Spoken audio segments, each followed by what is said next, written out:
Double 10 is pinned to win with a tongue check out. It might just be about to happen. Asking, you shall receive. Slight little shuffle, and that is a magical dart.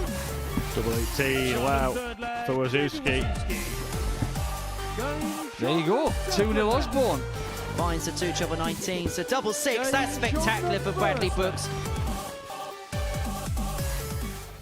Hello there, welcome to another Super Series Saturday. Where does time go here? A week already. I suppose it flies when you are having fun, and we certainly did have a lot of fun here at the Live Lounge last week, didn't we, Paul Nicholson? An incredible evening of action last week. Yeah, top that, lads. But then again, we said that a lot last week after Group A. We said it after Group C. We said it after the whole qualifying structure. Then Saturday night just didn't disappoint. But when you come into a night like tonight, it's going to be really hard to top what happened in week 6. But every single week is a different story, and that's why people like this. Yeah, and we weren't really expecting that level of drama last Saturday with the players that were involved, but we did end up getting our first 9-dart shootout in 18 months, and that always adds unprecedented drama, doesn't it? Yeah, it does. And I think we spent so much time waiting for this to happen and wondering what the players would bring. It was the best one we've seen so far because the quality was outrageous. And when you think about the fact that Daryl Pilgrim was in spot 3 and he had a chance to get through, and bear in mind he's already hit a 180 to this point. That last dart lands, and the whole story changes. The entire night could have rested on one dart. But the story ended up being about Jimmy Vansky. What a week he had, and what a winner he turned out to be. Yeah, he was popular.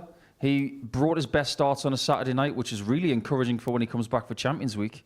But he's going to have to do it without the fans for the first few days again. But I really like the fact that Jimmy Vansky has found some popularity here, and he's found some familiarity with the stage, because he may just be the best Dutch darting story ever here at the Modus Super Series, judging by what he's done so far. Do you think as well, when he does come back, and because of those big celebrations, because of the way he engaged with the audience here, he'll have a fair few fans if he were to make it through to Champions Night? I don't think there's any doubt about that.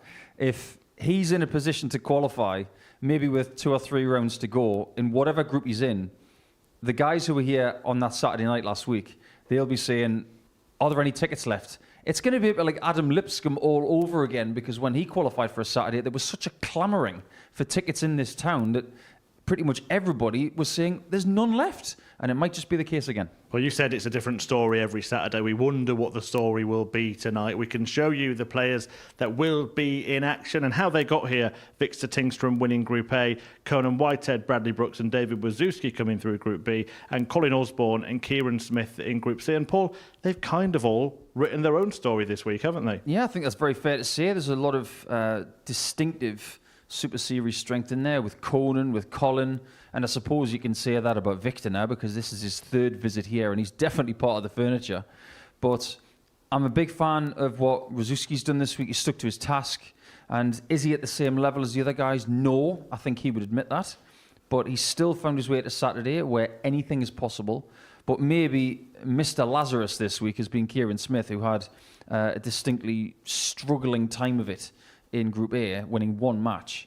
Then he finds himself winning so much more than that in Group C and finding his way to his first Saturday in his debut week. Well done. We've had a couple of ADC Europe qualifiers in successive weeks winning contrasting personalities, by the way, Andres Harrison and Jimmy Vansky, but it's Victor Tingstrom who won Group A this week. Can he carry on that sort of dominance from the European amateur qualifiers? I don't see why not. I think his task tonight is just as difficult as Jimmy Vansky's from last week, because when you've got Super Series greatness standing in your way, because Jimmy had that with Pilgrim last week and some other parties as well, he may have to go through Osborne and Whitehead at some point. So it's that experience that we talked about with Colin yesterday that Victor is trying to get to. He's going to have to come here for multiple weeks to get the same sort of experience, but I just wonder if that's going to tell tonight. You mentioned Colin Osborne, a Modus Super Series legend in your words, and he proved that this week, didn't he? 3 perfect days. That is some incredible record. You don't get the tag of legend in my eyes unless you do something that nobody else has done. And when it comes to Colin this week, he has just been sticking to his task and showing how mentally strong he is. I suppose from a technical point of view, he's not as strong as he once was, but how does he make up for that? He makes up for it with the stuff between the ears. He's as strong in that department as any dart player around at this level. But when you've got Conan Whitehead doing very similar things as well, especially in the 180 department this week, they've got that tag of legend in this place for good reason. Well, we'll carry on talking about Conan as you've moved on to him. You quite early mentioned this record. I think we were about 15, 16 when you said it. And you said to me in comms, let's not tell him. But he heard, and it seemed to have motivated him, didn't it? Yeah, you see him hit a 180 at the start of a match a few times in Group B. And when he's got the 180 out the way, he was saying to us last night that as soon as he hit the first 180, the pressure was off. And look at this. This is the first three. These are the first three darts of the match. First shot. So based on his words, the pressure is off after that shot. And he's the one who won Group B as well, so he wasn't lying. Yeah, that was 23 180s, or matches with a 180 in them from Conan Whitehead. Ridiculous stuff. But I do just want to pick up on Kieran Smith quickly, because he did struggle in Group A, won only one match, but then only lost to Colin Osborne in Group C. Yeah, and when you consider he got 16 points in that group and finished second, that tells you how strong Colin was. I'm not going to sit here and say that the quality in Group C was completely widespread. It was one of the lowest quality groups in numbers that I've seen in the last few months, but that made it even harder to get through when players were struggling, and you saw the strong, mindful people coming through. And I think what we've learned from Kieran this week is that if he's down, he's got a way of getting up. But if he's going to win tonight, he's going to have to find quality. Otherwise, he will be dispatched quite early. And Group B was a little bit stronger, as you mentioned. Bradley Brooks and David Wawrzewski joining Conan Whitehead. Which one of those impressed you the most? Brooks, 2 averages over 100. Last match yesterday, he looked so focused. I love the way he's been talking this week as well. He's done a couple of interviews, and I've listened to every word. And the way he's talking about how he's learning about his game right now, that impresses me, because he's not dwelling on what's gone on before. He's still growing with his game, and he's evolving, and maybe he's turning into a better player than he's ever been. Right, let's see how the groups have fallen for tonight. Remember, each player in each group playing their rivals in that group once, and then we go through to the semis and final. If they're all tied on everything, we'll get a 9-dart shootout. But Conan Whitehead, Colin Osborne and David Wawrzewski, Victor Tingstrom, Bradley Brooks and Kieran Smith. From what you've said, it looks like 2 clear qualifiers in each group. Yeah, you're saying that, and I am thinking that, but Saturday nights do tend to give us a little bit of unpredictability. So I think Wawrzewski and I think Smith will be seen as the weakest links in their group, but we know the format of best of 7, 2 matches you play, and there are very fine margins here. It could be as little as 1 dart separating certain people in those groups. So I'm not going to write them off, but on paper and experience, Group 1 and Group 2 have 2 very definitive favourites. Right, let's see if the bookmakers agree. Here are the outright odds to win tonight's finals, and Conan Whitehead goes off as favourite. Victor Tingstrom, the Group A winner, second favourite. Osborne third. They have agreed with you on the outsiders, but are you surprised at all to see Conan usurping Victor there as a favourite? Maybe not. I think the way he talks and some of the performances he's put in at the end of schedules this week, particularly in Group B, where he's averaged 99 and 92, his best performances of the nights. That's probably one of the reasons why they've gone for Conan to be the favourite. But Bradley Brooks at 5-1, that one jumps off the page. If he is focused tonight and he finds his best stuff, and don't forget, he's got the best numbers of the week in individual games, he could be the one to watch. If you are going to have a flutter, please gamble responsibly. 18 plus, begambleaware.org. Paul, give us a name. Is it Bradley Brooks that you're going to plump for? I don't think Conan Whitehead would ever forgive me if I said somebody else. And the way he was talking last night, I think we could be in for a Brooks-Whitehead final. Right, there we go. Let's get the action underway, shall we? If it's anything like last week, then you're only going to use the edge of your seat in that. Absolutely. By all means, I'll sit in it all night if I have to. But yeah, sign me up for a brilliant night of darts. I've been looking forward to this all day, so let's do it. Let's do it indeed. Right, Victor Tingstrom is in action in the opening match. He takes on Kieran Smith after a very successful Group A campaign for the Swede, and he caught up with Henry Deacon a little earlier this evening. Well, Victor, into Saturday night here at the Super Series. Really good Group A campaign. Couple of days on. How would you reflect upon your progress?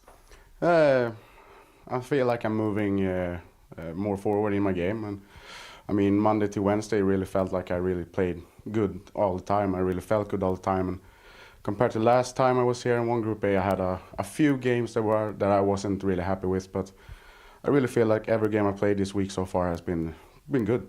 Every time we've seen you here at the Super Series, you've tended to improve with every appearance. Do you feel like now all the pieces of the jigsaw are beginning to come together? I'm not maybe 100% there, but I'm really feeling like I'm getting there, you know. And I mean, every time I'm here is a great experience, and I learn a lot about myself every time I'm here. So yeah, it's moving forward, and it feels good, and yeah, it could be. Into tonight, you've got to be one of the fancy players, one of the fanciest favourites. Does that feel like a new experience for yourself? Yeah, of course. I mean, thinking of all the names I played before, and I can understand I'm not maybe a favorite, but the way I've been playing this week, I feel like I have something to say about this title in this week. Yeah. We've heaped a lot of praise of you in a lot of different departments. What would you say is your strongest suit as a player? Probably be my mindset, I would say. I never give up. I always give 100%, and I have a mindset of it's always fun to play darts, but it's more fun to win. And yeah, pretty much my mindset. And then I feel this week the doubles has been really good too. And how important is that going to be in such a cutthroat format like tonight? Very important. As long as my mindset and my doubles are there, I can do anything. But of course, trebles have to be a part of the game, and they've been this week. So I really feel like when I go up on stage, I'm going to feel comfortable and I'm going to do some damage. Well, I wish you all the very best, Victor. Good luck. Thank you. Well, Kieran, it's been quite the debut week for yourself here at the Modus Super Series. Into Saturday night, you must be over the moon with that. Yeah, after Monday, Tuesday, Wednesday, I didn't really expect much to myself Thursday and Friday, so let him go, and here I am. What did click in Thursday and Friday? You said you just relaxed. Maybe was that just the one thing you needed in your game? Yeah, obviously I lost, 13 or 14 on the trot, I think, something like that. And to beat Robert, obviously yeah, everyone know what Rob can do. He was a bit iffy because of his arm and injury, but yeah, got the first win. That gave me a little bit of confidence. Lost my game after that, but yeah, I'd lost one Thursday, I think, to Colin. Again, everyone knows what he can do as well. So to get the 4 wins and then another 4 wins yesterday was to top it off. It was good. Do you feel like you've really built your confidence up in that Group C campaign? Yeah, I mean, my scoring's always quite good, but with doubles, I haven't been that good this week. Averages have probably said that, really. If I could tighten my doubles up a little bit, I could do a bit of damage tonight. In terms of tonight, how big an opportunity is this for yourself? Massive. It's probably the biggest thing I've played in, to be honest. Obviously, qualify for the ADC. I'm just going to go out there and enjoy myself, see what happens. And we know exactly what you're capable of. You made it through to the final of a Scottish Open, which is a big WDF ranked event. So you know that when the game's there, you can play some really good stuff. Yeah, I mean, like I said, my averages haven't been massive like some of the others, like Conan's and people like that. But as long as there's a 4 next to your name, that's all that counts. Exactly that. We're looking forward to what you played tonight, Kieran. All the very best. Good luck. Thanks very much. Cheers, mate.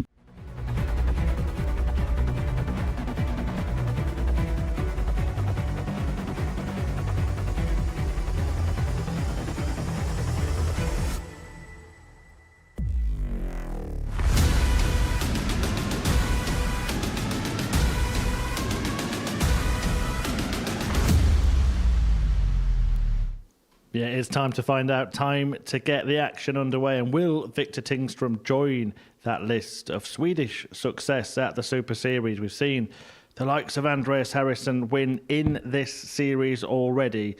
And now Tingstrom is looking to join him and Anton Östlund in winning weeks here.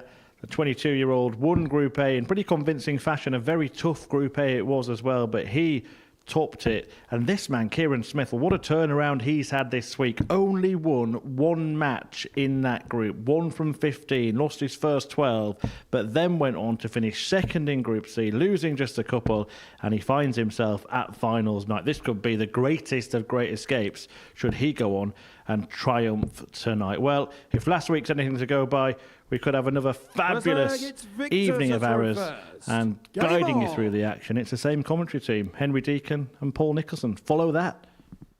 Thank you very much, Chris. Very good evening, everybody. And so to the second half of qualification in Series 7 we go. The first half of the lineup for Champions League looks quite delightful. What is the next 6 weeks going to bring? And in particular, what is tonight going to bring? Victor Tingstrom, the Swede, goes off second favourite to go on and win the evening up against Kieran Smith, for whom his week has been of two halves. But Tingstrom kicking off in the vein that he left off on Wednesday, hitting his first max up against Kieran Smith, Paul Nicholson alongside myself. And it's fair to say that for Victor Tingstrom, we are seeing a player that is just putting all the pieces of the jigsaw puzzle together. Oh, yeah. So much has happened over the last year in Scandinavia.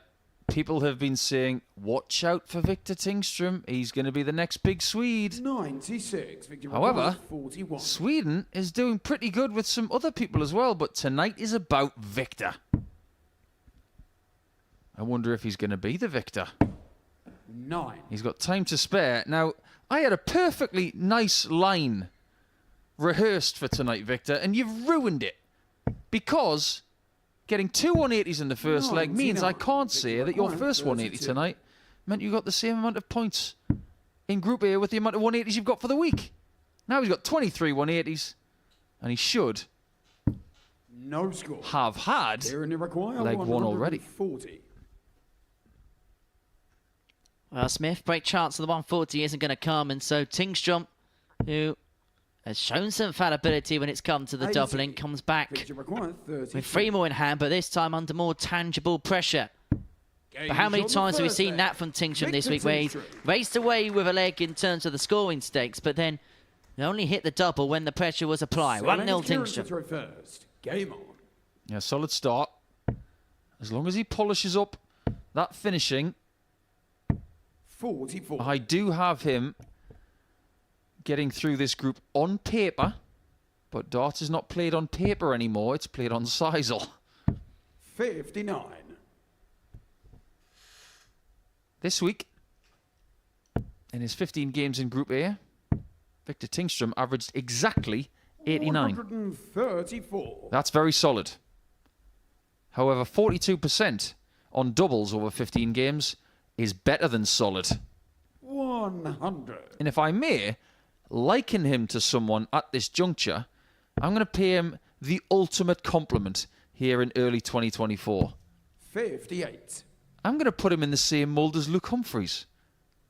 And in the words of Bryn from Gavin and Stacey, I'll tell you for why. Because he's got an odd point. Before Luke Humphreys went to his current setup, he was noted for having an odd point in one of his three darts. 58. Victor has got exactly the same here tonight.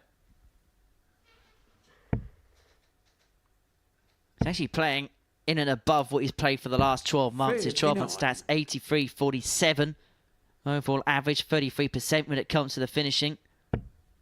And played in the German Darts Grand Prix back in March. Lost 6-2 to Chris Dobie, who was in a bit of inspired form on that day, averaging 102 on that occasion. Yeah, Victor didn't have the greatest preparation of getting to Munich. I think he was just happy to have a crack at Dobie, but at the minute, trying to beat Dobie, it's a pretty hard thing to do. Especially when you consider what he did to Ratajski this afternoon in Risa. That's a nice dart. I spent a lot of time talking about Victor in this game so far, but we'll give Kieran his chance for the floor in a minute if he gets another chance. Which he doesn't. Second leg. Victor Tingstrom. Was this perhaps the worry for Kieran Smith going into tonight, that he needed to find a level that can hang with the rest of the cast? Oh, absolutely. Game on. Very easy thing to assume, but it is the elephant in the room. 8 wins out of 10 in Group C. That is excellent. But if we may be very honest at this stage, this is a different arena. Not literally, it's the same place. It's a different feeling though. 42. And he's averaging 79 for the week. 10 points behind that of Victor, having played 10 more matches. 45. And he's 14% behind on the doubles. That cannot be ignored. You mentioned how the arena changes, and do you know what? I was having a chat 100. earlier on this week with a member of my family about the Super Series, and